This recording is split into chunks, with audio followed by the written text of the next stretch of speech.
अजित पवारांकडे तिजोरीची चावी आहे असं एकनाथ शिंदे म्हणाले। त्यामुळे काहीही कमी पडणार नाही असं एकनाथ शिंदेंनी म्हटलं। अजितदारांना कुठे पैसे द्यायचे कुठे थांबवायचे ते माहित आहे असं एकनाथ शिंदे म्हणाले। जिथे आवश्यक आहे तिथे त्यांचा कधी ना नसतो असंही शिंदेंनी म्हटलंय। आणि दादा इथं आहे, आता दादाकडे तिजोरीची चावी आहे, त्याच्यामुळे पैशाची काय कमी पडणार नाही।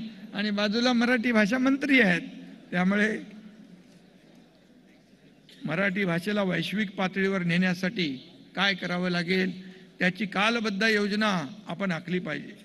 महाराष्ट्रातल्या सर्व उदय सामंतजी, आपण महाराष्ट्रातल्या सर्व प्रमुख शहरांमधून अशी ग्रंथ प्रदर्शने झाली पाहिजेत। तुमच्या बाजूला दादा बसले, त्याला काही जास्ती पैसे लागणार नाहीत। आणि अजितदादांना कुठं पैसे द्यायचे आणि कुठं थांबवायचं त्यांना सगळं माहीत आहे। जिथं आवश्यक आहे तिथे कधी